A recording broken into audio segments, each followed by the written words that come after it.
मोतीचूर के लड्डू बनाने के लिए यहाँ 2 मीडियम साइज कटोरी लिया है मैंने बेसन।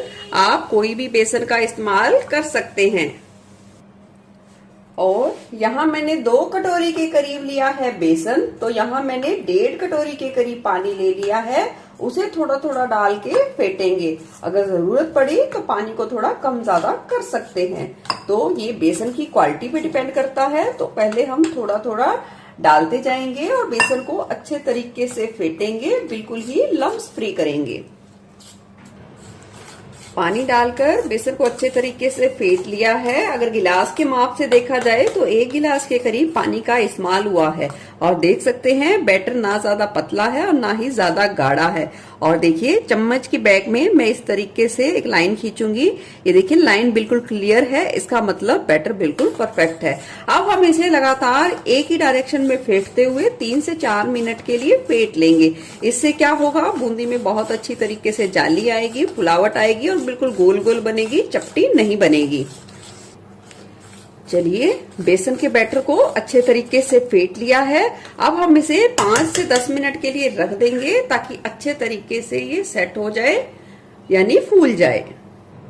10 मिनट के बाद यहाँ मैं डाल दूंगी 1 चुटकी के करीब इस घोल में बेकिंग सोडा और इसे भी अच्छे तरीके से मिला देंगे। याद रखें सिर्फ 1 चुटकी ही बेकिंग सोडे का इस्तेमाल करना है। और इधर बूंदी को तलने के लिए तेल को गरम कर लिया है। उसमें से हम 1 चम्मच के करीब तेल लेंगे और इस तैयार बूंदी के घोल में हम उसे डाल देंगे और अच्छे तरीके से मिला देंगे। बूंदी के लिए घोल हमारा बिल्कुल बनके तैयार है। अब बना लेते हैं बिल्कुल गोल गोल बूंदियां। बूंदी को तलने के लिए तेल को मैंने बहुत ही अच्छे तरीके से गरम कर लिया है। थोड़ी सी बूंद हम डालेंगे बेसन की।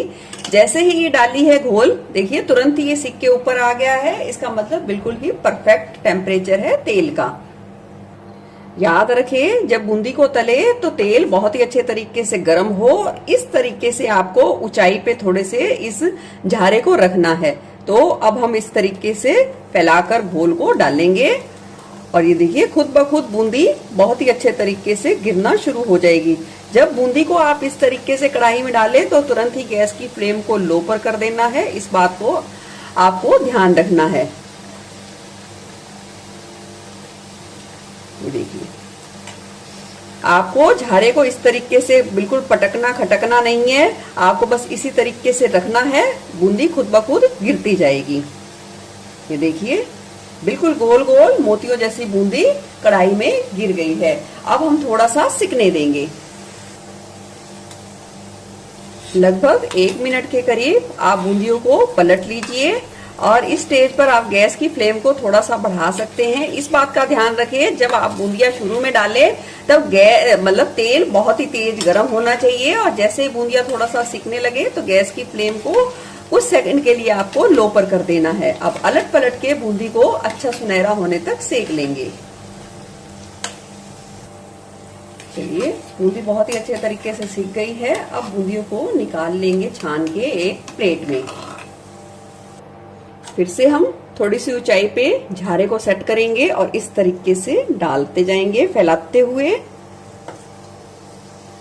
और देख सकते हैं आप बिल्कुल गोल गोल बूंदी बिना मेहनत के गिरे जा रही है अच्छे तरीके से। देखिए बूंदी को थोड़ा सा सिकने देंगे। थोड़ा सा सिकने के बाद अलट पलट कर सुनहरा होने तक सेकेंगे। चलिए दूसरे बैच की बूंदी भी सिक गई है, निकाल लेंगे इसे एक प्लेट में और सारी बूंदी को सेक के अच्छे तरीके से ठंडा करेंगे। चलिए देख सकते हैं बिल्कुल परफेक्ट तरीके से हमने बूंदियों को फ्राई कर लिया है। अब जो कि ये मोटी बूंदी है, हम इसके मोतीचूर के लड्डू बनाएंगे तो उसके लिए हमें थोड़ा छोटा दाना चाहिए। तो चलिए कैसे बनाते हैं छोटे दाना देखते हैं। यहाँ मैंने छोटा दाना बनाएंगे तो उसके लिए ये ली है मिक्सी जार। मिक्सी जार में हम डाल देंगे 2 कटोरी के करीब ये फ्राई की हुई बूंदी और जार का ढक्कन लगा के याद रखिए 1 सेकंड के लिए चलाना है, यानी कि 1 सेकंड। और फिर हम रुक जाएंगे और फिर जरूरत पड़े तब 1 सेकंड के लिए और चलाना है। ज्यादा बिल्कुल लगातार नहीं चलाना, आपकी मेहनत बेकार हो जाएगी, दोबारा से ही फ्राई किया हुआ बेसन बन जाएगा।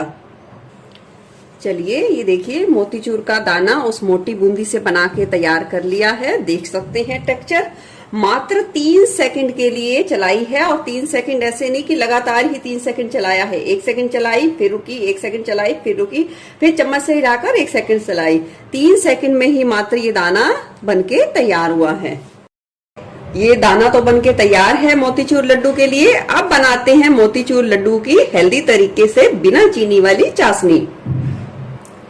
लड्डुओं की चाशनी के लिए यहाँ मैंने हेल्दी ऑप्शन लिया है। धागे वाली मिश्री ली है, जिसे बेलन से तोड़कर मिक्सी में इस तरीके से पाउडर की फॉर्म में पीस लिया है।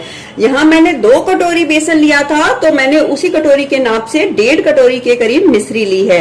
आप मीठे की मात्रा अपने स्वाद के अनुसार कम ज्यादा भी कर सकते हैं।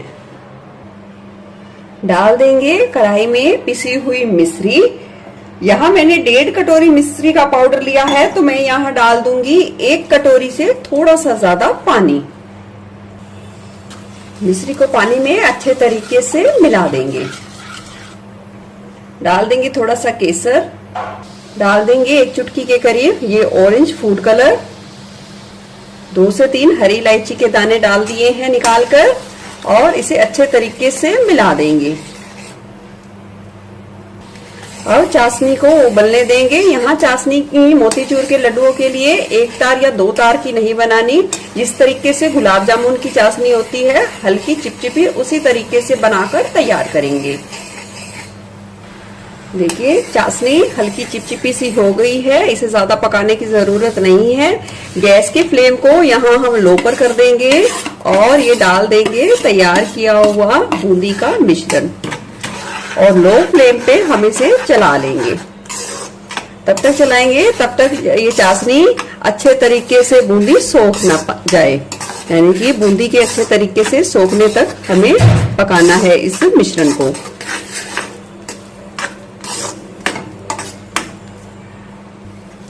बहुत ही ज्यादा जल्दी ये चाशनी सोख लेती है बूंदी को। अब हम इसमें डाल देंगे, बिल्कुल हलवाई स्टाइल बना रहे हैं तो डाल देंगे इसमें थोड़े से ये खरबूजे के बीज, और तुरंत ही गैस की फ्लेम को बंद कर देंगे और अच्छे तरीके से मिला देंगे। अब हम इस सारे मिश्रण को इतना ठंडा करेंगे कि हम इसे आसानी से बस छू पाएं। जब आप इसे ठंडा करने के लिए रखें तो लास्ट में आप 1 से 1.5 चम्मच के करीब इसमें देसी घी मिला दीजिए। इससे स्वाद और खुशबू बहुत ही ज्यादा बढ़िया आएगी लड्डुओं में। चलिए लड्डू का मिश्रण बिल्कुल बनके तैयार है बंधने के लिए। अब हम थोड़ा थोड़ा सा पोर्शन लेते जाएंगे, और इस तरीके से दोनों हाथों की मदद से हल्का प्रेशर देते हुए लड्डू की शेप बनाएंगे। छोटा बड़ा साइज आप अपने हिसाब से कर सकते हैं। चलिए इसी तरीके से सारे लड्डू बनाकर तैयार करें।